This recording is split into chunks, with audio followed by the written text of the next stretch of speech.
بسم اللہ الرحمن الرحیم۔ السلام علیکم ورحمۃ اللہ وبرکاتہ۔ ان الحمد للہ نحمده ونستعینه ونستغفره ونستهدیه والصلاة والسلام علی اشرف الانبیاء والمرسلین محمد وآلہ وصحبہ اجمعین، اما بعد۔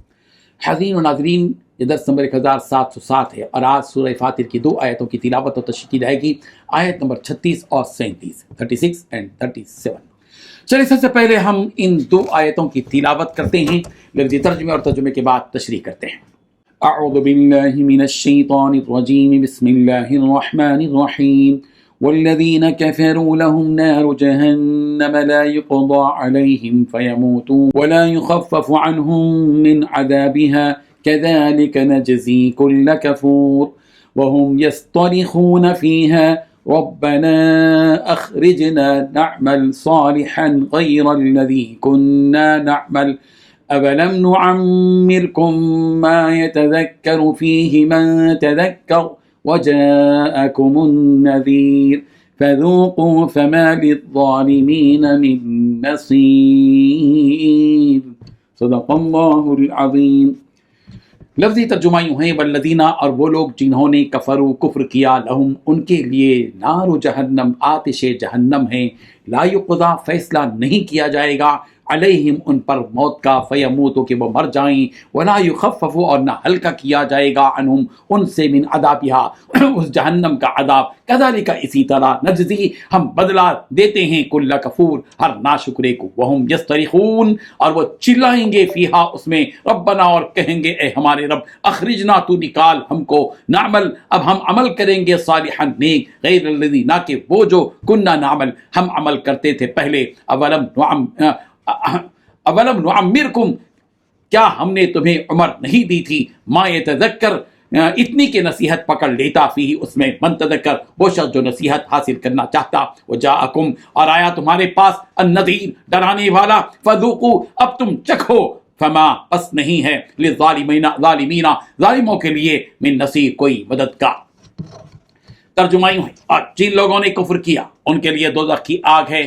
نہ انہیں موت آئے گی کہ مر جائیں، اور نہ ان کا عذاب ہی ان سے ہلکا کیا جائے گا۔ ہم ہر ایک ناشکرے کو ایسا ہی بدلہ دیا کرتے ہیں، وہ اس میں چلائیں گے کہ اے ہمارے پروردگار، ہم کو نکال لے، ہم نیک عمل کیا کریں گے، نہ وہ جو پہلے کرتے تھے، کیا ہم نے تم کو اتنی عمر نہیں دی تھی کہ اس میں جو سوچنا چاہتا سوچ لیتا، اور تمہارے پاس ڈرانے والا بھی آیا، تو اب مزے چکھو، ظالموں کا کوئی مددگار نہیں۔ ان 2 آیتوں میں 7 باتیں بیان کی گئی ہیں۔ پہلی بات، جن لوگوں نے کفر کی روش اپنا لی ہے، ان کے لیے دوزخ کی آگ ہے۔ دوسری بات، نہ تو ان کا کام تمام کیا جائے گا کہ وہ مر ہی جائیں، اور نہ ان سے دوزخ کا عذاب ہلکا کیا جائے گا۔ تیسری بات، ہر ناشکر کافر کو ہم ایسی ہی سزا دیتے ہیں۔ چوتھی بات، وہ لوگ دوزخ میں چیخ پکار مچائیں گے کہ ہمارے پروردگار، ہمیں باہر نکال دے تاکہ ہم جو کیا کرتے تھے انہیں چھوڑ کر نیک عمل کریں۔ پانچویں بات، ان سے کہا جائے گا، کیا بھلا ہم نے تمہیں اتنی عمر نہیں دی تھی کہ جس کو اس میں سوچنا سمجھنا ہوتا تو وہ سمجھ پا لیتا۔ چھٹی بات، تمہارے پاس خبردار کرنے والا بھی آیا تھا۔ ساتویں بات، اب مزہ چکو، کیونکہ کوئی نہیں ہے جو ایسے ظالموں کا مددگار بنے۔ بزرگان محترم، اللہ تبارک و تعالیٰ نے فرمایا کہ جن لوگوں نے ہماری کتاب آنے کے بعد اس کتاب کو نہیں مانا اور ہمارا اور ہمارے رسول کا انکار کیا، تو ایسے لوگوں کو جہنم کی دہکتی آگ میں پھینکا جائے گا، کہ جس آگ میں پھینکے جانے کے باوجود انہیں موت نہیں آئے گی، کیونکہ انہیں یہاں سزا دینا ہے، اور اگر موت آ جائے گی تو انہیں راحت مل جائے گی، اس لیے موت کو اللہ نے موت دے دی، کیونکہ انہیں یہاں سزا دینا ہے۔ وہاں نہ